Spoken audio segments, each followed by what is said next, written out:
Shalom Bacha, que Akash vous protège et vous donne la santé et la joie. Vous savez, nous sommes à la veille du Tisha B'Av. Il y a une histoire qu'on raconte que il y avait une fois Rabbi Shua ben Levi qui demande à Eliyahu Navi, est-ce que je peux savoir quand Mashiach il va venir? Alors Rabbi Shua ben Levi lui dit, Eliyahu Navi dit à Rabbi Shua ben Levi, va demander à Mashiach, quand est-ce qu'il va venir? Alors Rabbi Shua ben Levi dit à Eliyahu Navi, et où je peux trouver Mashiach? Il lui dit, tu vas à Tzfat, il y a un endroit là-bas qui s'appelle Romi, c'est où les Romains se réunissaient, et là-bas aussi il y a un endroit où il y a des gens, des lépreux. Alors tu vas là-bas et tu vas reconnaître le Mashiach. Il est lépreux, il a la lèpre, et il est grand de taille, et tu vas vers lui, et tu lui demandes quand est-ce qu'il va venir. Alors, ça, ce que Rabbi Shua ben Levi a fait.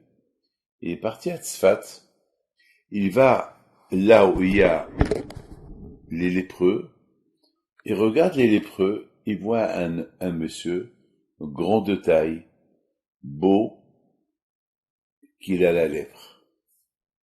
Il est attaché avec des chaînes, on dirait pour ne pas qu'il se sauve.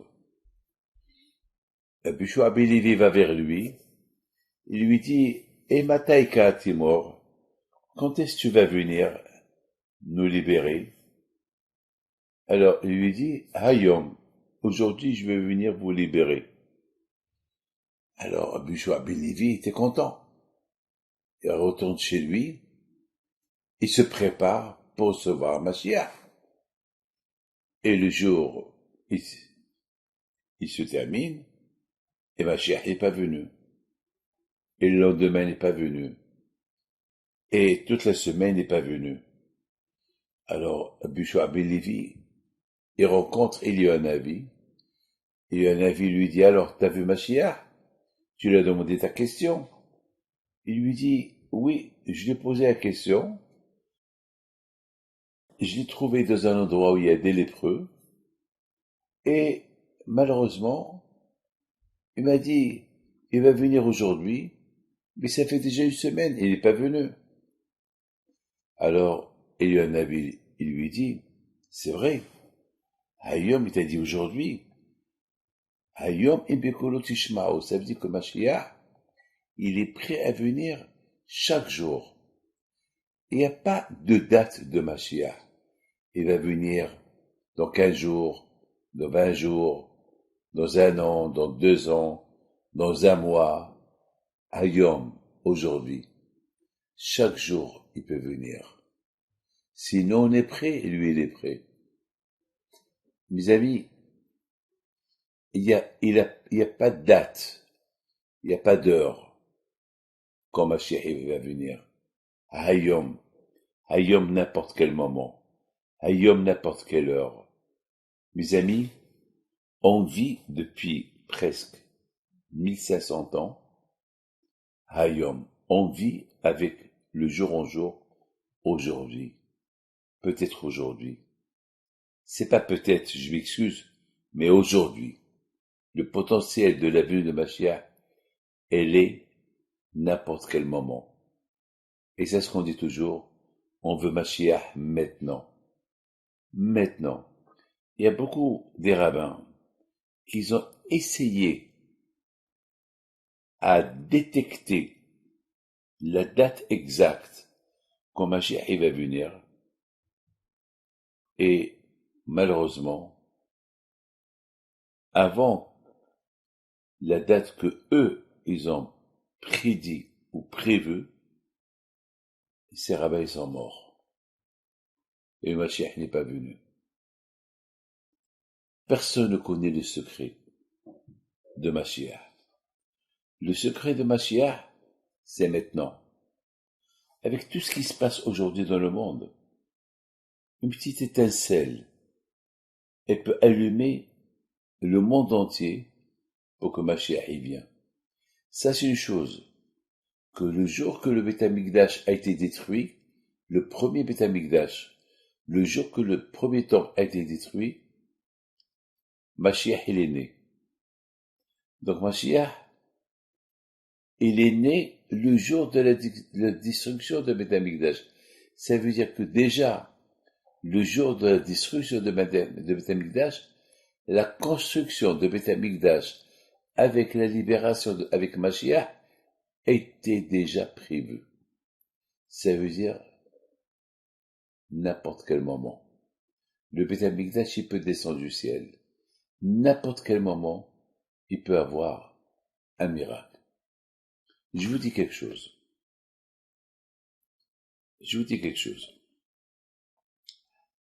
Mon cher Rabbeinu, il voulait à tout prix rentrer en Israël. Il a gouverné les Juifs pendant 40 ans dans le désert. Et pendant 40 ans, il a enseigné la Torah aux Juifs en Israël, dans le désert. Et voilà le jour que Hachem lui a dit, ça y est, c'est ta fin, tu vas mourir, et tu vas pas rentrer en Israël, tu vas être enterré dans le désert. Il a commencé à prier. Il a prié 515 prières. 515 prières pour qu'il rentre en Israël. Et malheureusement, aucune de ces prières n'a été acceptée. Jusqu'à que Hachem a dit, Rablach, arrête de prier, parce que tu vas pas rentrer. Mes amis, j'ai pas compris. Le pauvre Moshe Rabbeinu, il veut rentrer en Israël. Jamais sa prière a été refusée. Chaque fois qu'il a prié, sa prière a été acceptée. Et là, la prière, elle n'est pas acceptée. Quelle est la raison? Pourquoi Hachem, il veut pas qu'il rentre? Maintenant, on se pose la question. Pourquoi mon cher Rabbeinu voulait absolument rentrer en Israël? Mais on va maintenant demander une question à l'envers. Pourquoi mon cher Rabbeinu voulait rentrer en Israël? Il a fait 515 prières. Pourquoi? Alors on a deux questions. Pourquoi Hachem n'a pas voulu qu'il rentre? Et pourquoi Moshe voulait rentrer? Et à la fin, qui a gagné?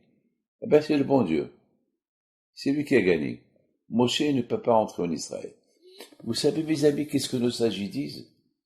Que Moshe Rabbeinu, il a demandé à Hachem, Hachem, je t'en prie, fais-moi un service. Rends-moi un oiseau. Comme ça, je fais un vol de oiseau. C'est tout. Pour que je voie Israël avec mes propres yeux. Mes amis, Moshe Rabbeinu, il était prêt à devenir un oiseau. Vous imaginez un homme comme Moshe Rabbeinu devenir un oiseau? Je sais pas moi, je comprends. Moi, David Pinto, je suis un homme. Je peux pas m'imaginer devenir un oiseau pour rester vivant, pour entrer, survoler la terre d'Israël comme un oiseau. Et Hachem lui a dit, même comme un oiseau, tu rentres pas en Israël. Je veux pas te transformer en oiseau. Tu es Moshe Rabbeinu, tu restes Moshe Rabbeinu. Ah, maintenant, on a une question. Pourquoi Moshe Rabbeinu voulait rentrer? Et pourquoi Hachem n'a pas voulu qu'il rentre? Mes amis, pourquoi Moshe Rabbeinu voulait rentrer? Pas pour visiter. C'est pas comme un touriste. Les touristes, ils voyagent, ils prennent l'avion pour aller quelque part, pour visiter, pour voir. Moshe Rabbeinu ne voulait pas voir. Il voulait pas visiter. Moshe Rabbeinu, Il voulait en profiter de la sainteté de Eretz Israël. Eretz Israël s'appelle la Terre Sainte. C'est une terre qui est sainte. Tout le monde entier, ils appellent la terre d'Israël la Terre Sainte. Chacun comme il l'appelle. Chacun comme il appelle la terre d'Israël. C'est une terre qui est sainte. Mes amis, et surtout, il y avait le Beth Amikdash. Moshe Hachamim disent que c'est un mérite d'habiter en Israël. Aujourd'hui, on voit les gens qui veulent être enterrés en Israël. Peut-être aujourd'hui en Israël, tous les cimetières ils sont pleins. Les Américains veulent être enterrés en Israël, les Français, les Anglais, partout, ils aimaient les corps en Israël. Mais Israël n'a pas besoin que des morts, que des corps. Israël veut des gens vivants, qui vivent parce que un homme qui est mort, il ne peut pas faire des mitzvot en Israël. Parce qu'en Israël, il y a des mitzvot à faire. Vous savez, vous pouvez habiter en France. Vous pouvez habiter dans n'importe quelle ville dans le monde. Il n'y a pas des mitzvot qui sont liés à la terre. Israël, non. Israël, chaque 4 pas que tu fais en Israël, tu fais une mitzvah. En Israël, c'est la seule terre où on peut construire le Beth Amikdash. On ne peut pas construire un Beth Amikdash en dehors d'Israël. On peut construire des synagogues, mais pas le temple, le Beth Amikdash, qui a été détruit il y a quelques milliers d'années. Il y a des sacrifices, des animaux qu'on sacrifiait sur l'autel de sacrifice en Israël, au Beth Amikdash. Ça, tu peux pas le faire n'importe où dans le monde. Il y a une mitzvah qui s'appelle la Shemitah. La Shemitah, ça veut dire que le bon Dieu t'a dit, tu fais travailler ta terre 6 ans, et la 7e année, repos. La terre, elle se repose. Nulle part dans le monde tu peux faire cette mitzvah que dans la terre d'Israël. Il y a beaucoup de mitzvot que tu peux pas faire dans le monde entier. Tu ne peux les faire qu'en Israël. Alors c'est pour ça que Moshe Rabbeinu voulait rentrer en Israël. Moshe Rabbeinu, il donne un argument, bon Dieu. Hachem, la Torah, tu me l'as donnée. On dit Torah Tziva Lanu Moshe, Morasha Kilat Yaakov. La Torah, elle appartient à Moshe Rabbeinu. Parce que c'est lui qui est monté au ciel, c'est lui il a étudié avec le bon Dieu, et le bon Dieu lui a donné toute la Torah. Donc la Torah, elle est dans les mains de Moshe Rabbeinu. Vous savez, comme même ce cours-là que je suis en train de vous donner, Moshe Rabbeinu, il a déjà appris.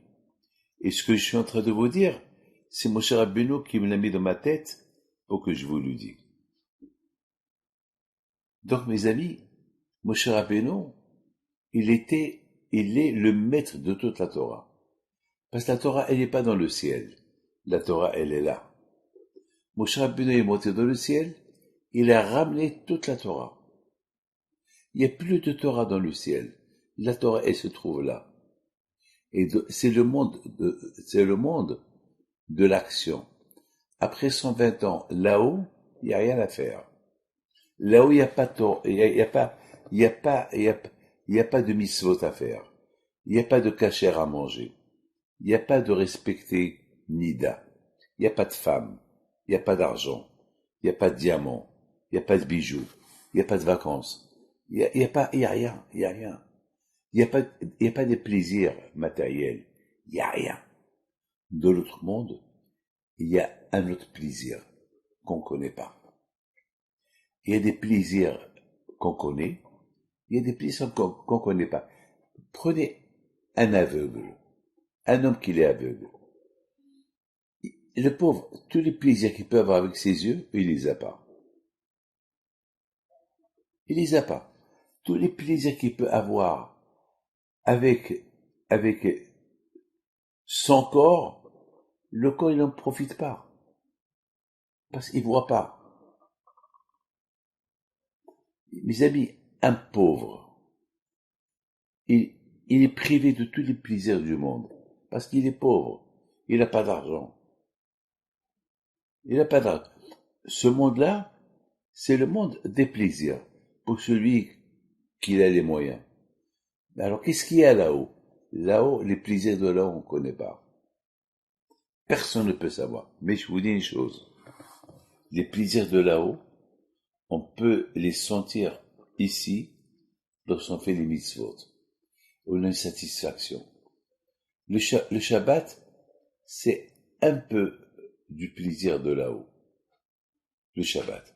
Celui qui respecte Shabbat, le manger est différent, l'ambiance elle est différente, la prière elle est différente. Tout est différent dans ce monde-là, le Shabbat. Donc mes amis, Moshe Rabbeinu alav shalom, il voulait entrer en Israël. Il a prié 515 prières. 515, c'est le chiffre de Shira. Shira, c'est le chant, la joie. Il veut sentir la joie de chaque mitzvah que le bon Dieu nous a donné. C'est la raison pourquoi il voulait entrer en Israël. Moshe Rabbeinu, il dit à Hashem, c'est moi le patron de la Torah. C'est moi qui l'ai enseigné aux Juifs. Je suis monté au ciel. J'ai fait descendre la Torah. Et toute la Torah, elle est là. J'ai même apporté la neshama de Rabbi Shimon Bar Yochai. Comme que la Torah est dit, Alita la marom shavita shevi. Aujourd'hui, c'est l'Eilula de Arizal HaKadosh. Et Arizal HaKadosh alav shalom. Cette semaine, hier, pardon. C'est l'Eilula de Arizal HaKadosh. Et Arizal HaKadosh, il dit, comme Moshe Rabbeinu, il est monté là-haut, il a apporté même non seulement qu'il a apporté la Torah, mais il a apporté aussi la neshama de Rabbi Shimon Bar Yochai. Parce que Rabbi Shimon Bar Yochai, il représente les secrets de la Torah. Alors, même les secrets de la Torah, déjà, ils sont ici, ils sont présents. Au moment que Hachem il a donné la Torah au Béni Israël, il leur a dit, Anochi Hachem Elokecha. Il leur a dit, c'est moi Hachem. Au moment qu'il leur a dit, c'est moi Hachem, il y avait un silence. Un silence total. Pour ne pas que quelqu'un va dire, j'ai pas entendu le mot Anochi qui est sorti de la bouche du bon Dieu. Même les enfants n'ont pas pleuré. Aucun oiseau n'a survolé et a sifflé. Pas de vent. Un silence total. Un silence total. La folie. Un silence total. Tout cela pourquoi? Pour que Hachem il se dévoile au béni Israël sans qu'il y ait un bruit. Pour que tout le monde entende Anochi. Et jusqu'à maintenant, il n'y a pas un juif qui n'a pas dans ses oreilles c'est moi Hachem, Anochi Hachem. On voit des juifs qui retournent vers la Teshuvah. On voit des juifs qui découvrent la Torah. C'est parce que le mot Anochi qu'il a dit à Hachem, lorsqu'il a donné la Torah, il se réveille en eux. Chaque naissance, chaque bébé qui vient dans ce monde-là, il vient avec ce qu'il a entendu. C'est moi Hachem ton Dieu. Il n'y a pas un juif qui n'a pas, que la Torah n'est pas née avec lui. Donc mon cher Rabbeinu, il dit à Akadosh Baruch Hu, j'ai un argument. Puisque la Torah elle est à moi, elle porte mon nom. Torah Tziva Lano Moshe, la Torah que Moshe Rabbeinu nous a ordonnée et qu'il a donnée à tout le peuple d'Israël, et que c'est mon livre, la Torah, elle porte mon nom. Alors c'est mon obligation de rentrer en Israël pour respecter et faire toutes les mitzvot qui m'appartiennent. Donc je suis obligé de rentrer. Hachem, tu peux pas dire la Torah elle est à toi, alors beaucoup de mitzvot que j'ai pas fait. C'est vrai, il y a beaucoup de mitzvot que j'ai fait, mais la mitzvah de rentrer en Israël et de faire le Beth Amikdash, ça je l'ai pas fait. Il faut que je rentre et je vais les faire avec joie, avec Shira. C'est pour ça qu'il a fait 515 prières. Pas 515, c'est la Gemataria de Shira. comme ça ils disent nos sages. Shira, c'est le chant, c'est la joie. Donc, Hachem, il faut que je rentre. Et Akadosh Baruch Hu lui a dit, non, tu rentres pas. Parce que de toutes les façons, que même que tu vas pas pouvoir accomplir toutes les mitzvot, parce que tu vas mourir dans le désert, et tu peux pas accomplir les mitzvot qui sont liés avec la terre d'Israël, mais le fait que tous les juifs ils vont rentrer, et ils vont les accomplir, alors c'est comme si c'est toi qui les accomplis, parce que c'est toi qui leur as enseigné.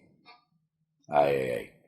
Ça, c'était la réponse du bon Dieu. Là, c'est assez. Tout le monde va faire les mitzvot à ta place. Toi, t'as pas besoin de rentrer. Mais il y a une autre réponse, mes amis. Si Moshe Rabbeinu serait rentré comme ça, nos sages disent, si Moshe Rabbeinu serait rentré en Israël, jamais le Beth Amikdash n'aurait été détruit. Jamais. Parce que on dit que tout ce que Moshe Rabbeinu a fait avec ses mains n'a pas été détruit. Parce que Moshe Rabbeinu, tout ce qu'il a créé, tout ce qu'il a construit, il reste éternel. Moshe Rabbeinu, il a enseigné la Torah aux Juifs. Et la Torah s'appelle la vie. Moshe Emet, Vetorato Emet. La Torah, c'est la vie. Et Moshe Rabbeinu, c'est la vie. Parce que Moshe Rabbeinu, il porte le nom de Dieu. Il dit par Atorim, Moshe, si vous voyez le mot Moshe, même Shinhe, c'est les mêmes lettres de Hachem. Hachem, c'est le bon Dieu. Moshe Rabbeinu, il avait la capacité, il était tellement pur et saint, que Hachem, il parlait à travers sa langue, à travers sa gorge. Hachem, il sortait de sa gorge. Hachem, il daber mitor grono chez Moshe. Comme ça, nos sages disent. Lorsque Moshe et Rabbeinu parlent, c'est pas lui qui parle, c'est Hachem qui parle à travers sa bouche. Donc, quand Hachem, il est vivant, Moshe Rabbeinu, il est vivant. Et on dit que Moshe Rabbeinu, il se trouve avec nous dans chaque génération. Et c'est grâce à lui qu'on va être libéré. Mais permettez-moi de vous dire, le Orahem HaKadosh, il dit une phrase extraordinaire. Il dit que il y a eu, les Juifs, ils ont exilé 4 fois. Et 4 fois, 3 fois ont été libérés. L'exil de l'Égypte grâce à Abraham Avinu. Le deuxième exil grâce à Yitzhak Avinu. Le troisième exil grâce à Yaakov Avinu. Et le 4e exil, là où on est maintenant, on va être libéré grâce, Mashiach, il va venir grâce à Moshe Rabbeinu. Parce que Moshe Rabbeinu, c'est la Torah. Et grâce à la Torah, on va être libéré. On n'a jamais vu aucune génération comme la nôtre où il y a beaucoup de Torah. Là où vous allez, il y a la Torah. Chose qu'il n'y avait pas avant. Donc, mes amis, on vit l'époque de Mashiach. Parce que c'est l'époque de la Torah. Regardez, mes amis, comme dit Shivotia, dans le monde.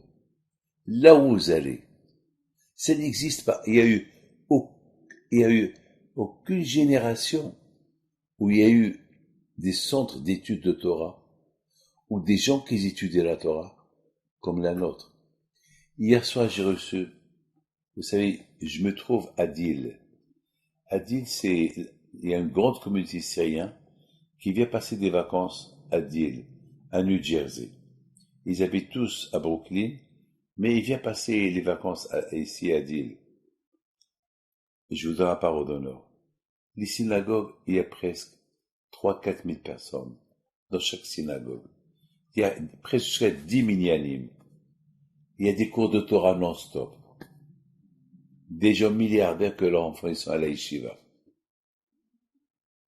J'ai rencontré hier un qui a 20 ans, son père multimilliardaire, où il est à la yeshiva. Son père, il m'a dit hier soir, Rabbi David, je voudrais bien lui ouvrir une affaire immobilière, mais il veut pas. Pourquoi il veut pas? Parce qu'il veut étudier la Torah. Il a dit à son papa, toi tu as l'argent, moi j'ai la Torah. J'ai jamais vu ça dans ma vie. Et j'ai découvert ça. Beaucoup des jeunes, que leurs papas ils sont milliardaires. Et eux, ils s'en foutent des milliards de leur père. Ils veulent vivre dans la pauvreté. Ils veulent étudier la Torah. J'ai jamais vu ça. Je découvre des choses que j'ai pas vues auparavant. Avant, on était pauvre. Alors, on étudiait la Torah, pas la pauvreté. Aujourd'hui, il y a des riches. Ils veulent pas profiter de l'argent de leurs parents. Ils veulent vivre comme des pauvres, à la yeshiva. Il y a un qui a dit à son fils, il y a 2 semaines, si tu quittes pas la yeshiva, et tu vas travailler avec tes frères, je te donne plus rien. Il l'a jeté de la maison pour le punir. Il a quitté la maison. Il est resté à la yeshiva. Et là, ils lui ont donné une maison, une chambre. Maintenant, le père du garçon, il appelle le directeur de la yeshiva. Il lui dit, si tu jettes pas mon fils, je t'aide plus. Je donnerai plus l'argent à la yeshiva. Le rabbin qui lui dit, j'ai pas besoin de ton argent. Ne me donne pas ton argent. Comment je vais forcer quelqu'un je vais forcer ton fils qu'il étudie la Torah par rapport à l'argent que tu me donnes? J'ai pas besoin de ton argent. Le bon Dieu m'apportera l'argent. Mes amis, moi, j'ai des yeshivot. J'ai des frais énormes. C'est avec des miracles que je maintiens toutes ces institutions que j'ai. Avec des miracles. Je vous dis quelque chose. C'est des miracles. Comment Akash Baruch Hu m'envoie pour payer les avrichim qui étudient la Torah chez moi. Mes amis, on vit la génération de Mashiach. Je vous donne la parole d'honneur. Et de plus qu'on essaye de nous empêcher de ne pas étudier la Torah, et de plus que les riches ils deviennent pauvres, alors il n'y a plus d'argent à donner aux yeshivot, Akadosh Baruch Hu il apporte. Alors, il y a des moyens pour que la Torah elle survive. Et notre génération, c'est une génération de Matan Torah. C'est la génération de Mashiach. Parce que Mashiach, il peut pas venir jusqu'à qu'on montre à Hachem, on aime ta Torah. On l'aime. Alors là, Mashiach va venir.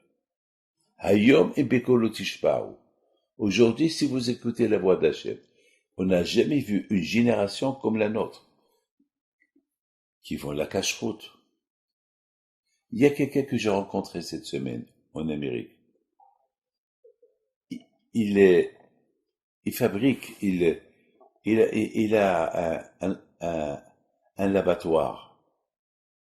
Il perd de l'argent avec la viande.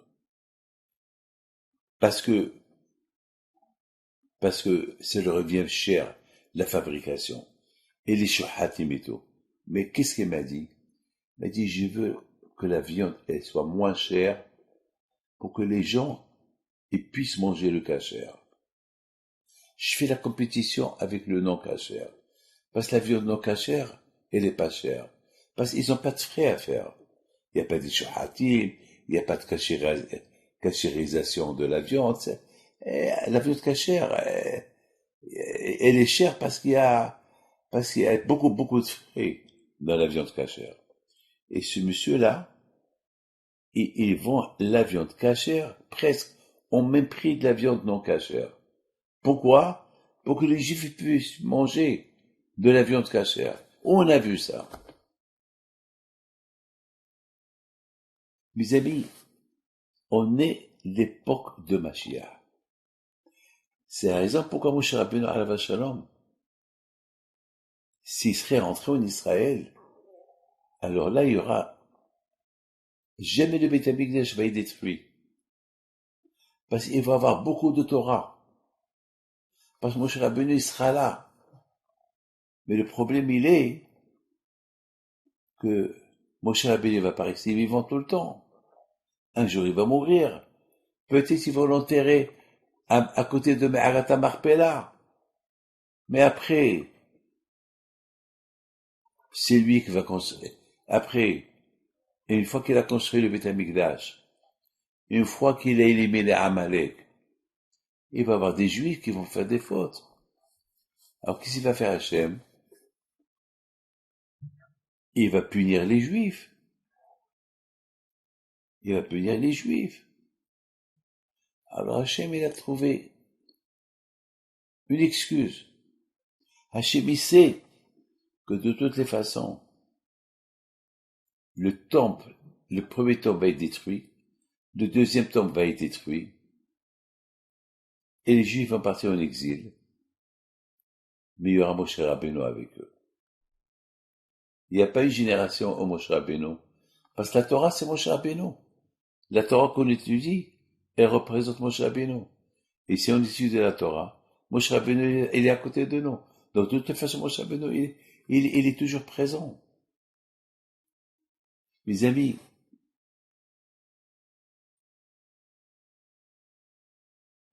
Akadosh Baruch Hu,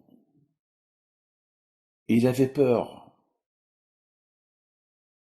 que si Moshe Rabbeinu il rentre en Israël,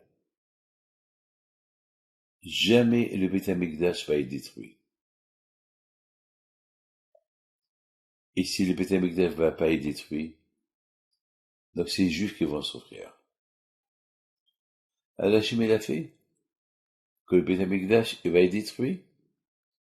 Les Juifs ils vont partir en exil, mais il y aura Moshe. Au lieu que Moshe Rabbeinu rentre avec eux en Israël, alors Moshe Rabbeinu va partir avec eux en exil. Il va être avec eux là où ils vont.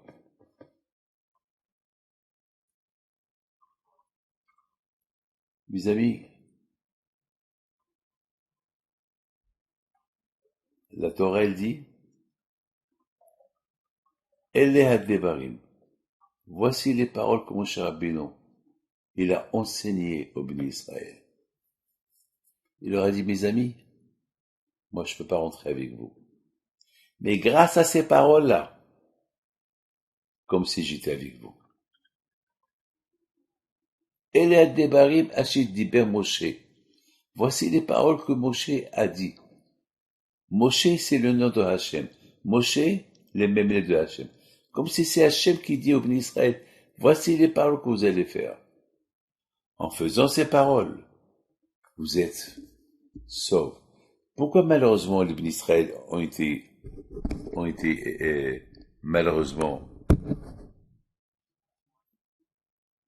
ils sont partis en exil? Parce qu'ils n'ont pas écouté Elle est à Devarim. Ils n'ont pas écouté voici les paroles. Respectez ces paroles. Les Juifs, ils n'ont pas respecté Shabbat. Ils n'ont pas respecté la Shemitah. Ils n'ont pas respecté Nida. Ils n'ont pas respecté les fêtes. Alors quand je connais depuis, vous respectez pas tout ça. Alors cette terre ne vous appartient pas. Moi, je vous donne cette terre uniquement parce que je l'ai promis à tes parents. Je l'ai promis à Abraham, Isaac et Jacob que je vous la donne.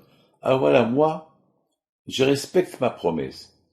Mais à la condition que vous respectez la Torah.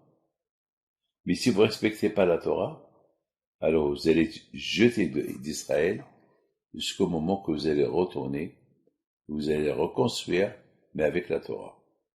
Vous savez, mes amis, je voudrais vous dire une chose magnifique. Vous savez qu'est-ce que le bon Dieu a dit au béni Israël? Pourvu que vous m'oubliez, mais respectez la Torah. Respectez la Torah. Et moi, oubliez-moi. Quittez-moi. Mais moi, la Torah.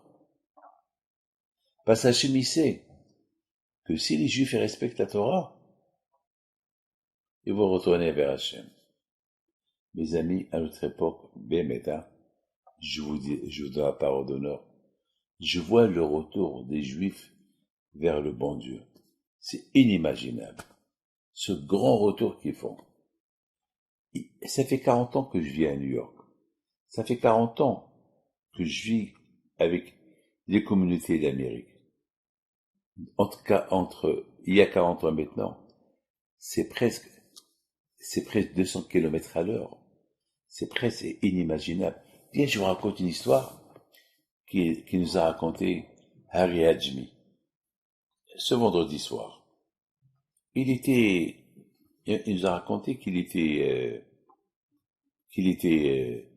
lui et sa femme dans la voiture, et il était au téléphone, et il roulait vite, et il a pris un sens interdit. La police, elle arrête. La police, elle arrête pour quatre fautes. Il roule vite,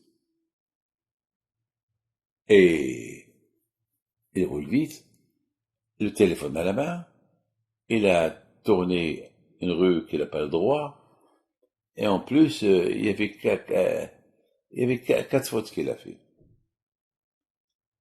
Et il dit, donne-moi ton passeport.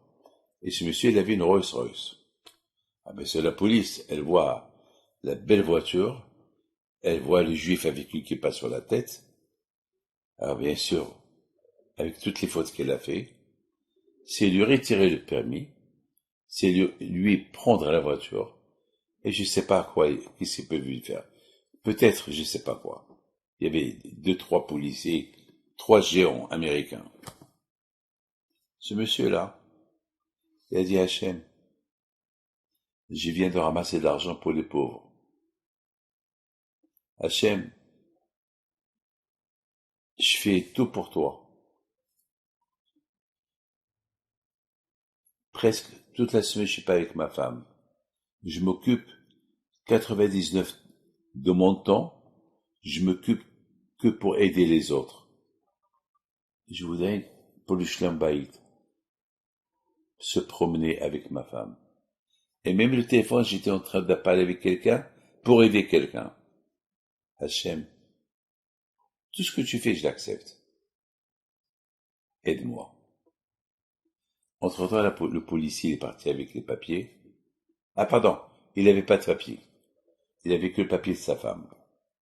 Donc, pas de papier, pas de permis, sens interdit, tout ce que vous voulez. Et vient un quart d'heure plus tard. Le miracle. Il le regarde. Il lui dit, ça fait un quart d'heure que je pense à toi. Et je suis paralysé, je peux rien faire pour toi. Je peux rien faire contre toi. Tiens tes papiers. Je veux pas savoir qui tu es. Va-t'en.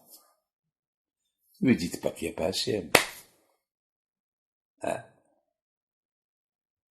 Les amis, avant que Mashiach y vienne, il se dévoile.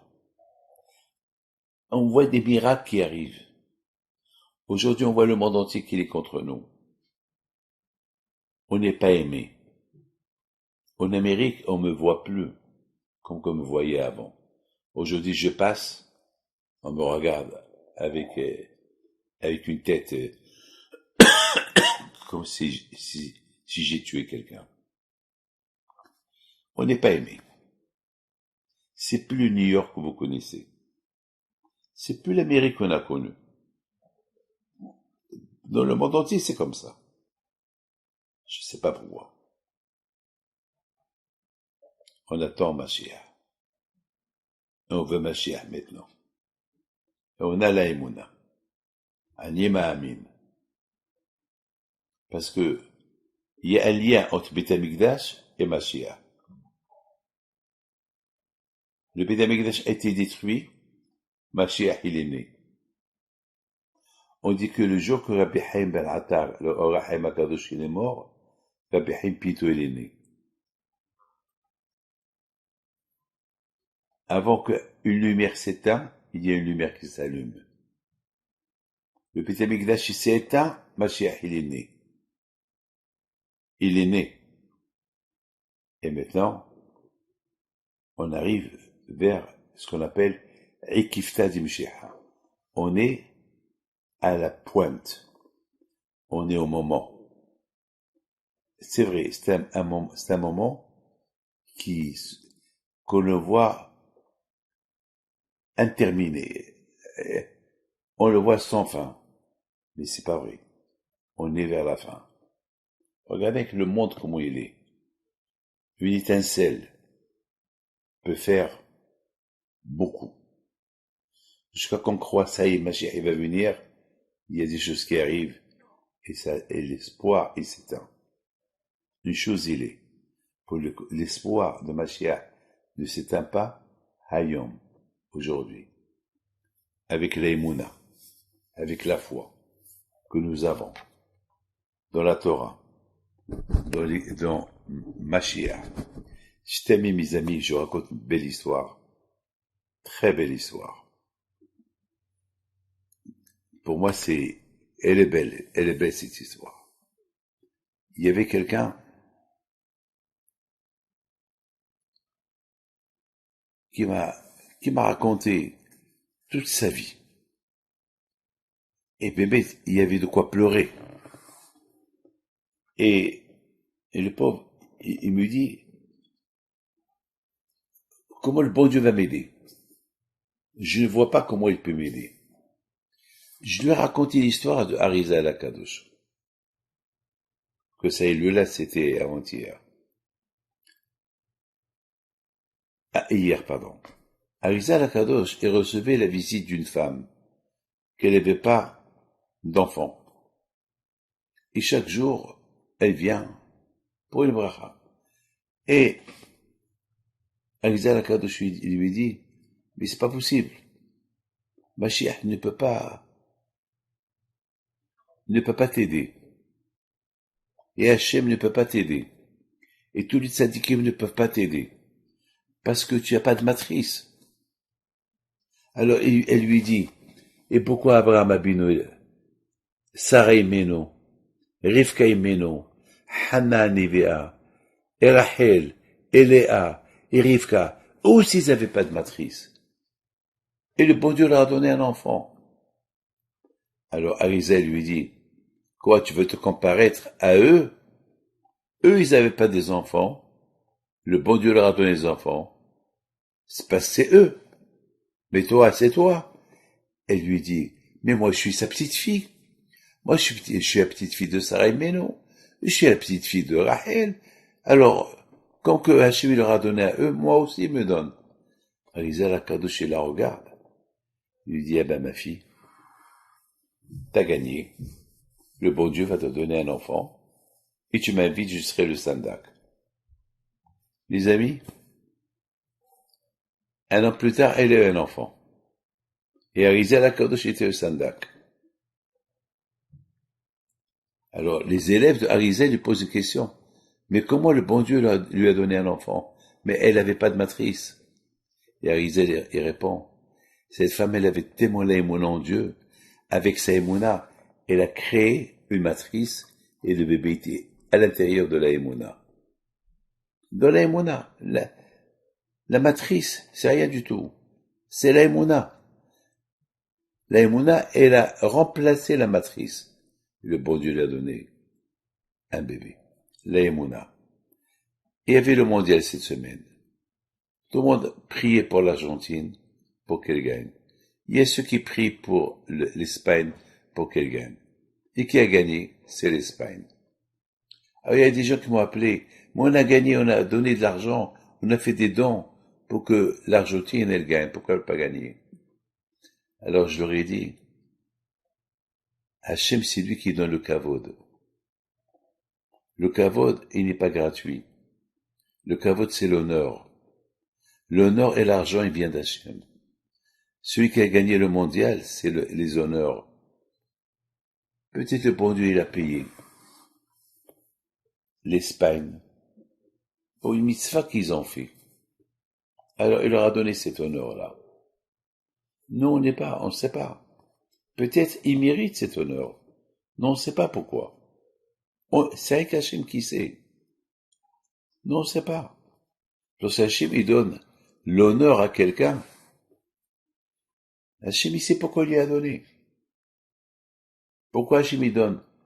Pourquoi c'est pas la France? Pourquoi c'est pas l'Angleterre? Pourquoi c'est pas l'Argentine? Pourquoi c'est l'Espagne? Et pourtant on a cru que c'est la France qui a mérité. On a cru peut-être c'est l'Angleterre qui méritait. On a pensé peut-être c'est l'Argentine. Non. Ben Hachem, personne aurait pu croire que l'Espagne devait avoir c'est Hachem qui, mes amis, Mashiach, c'est lui qui va avoir l'honneur de montrer au monde entier.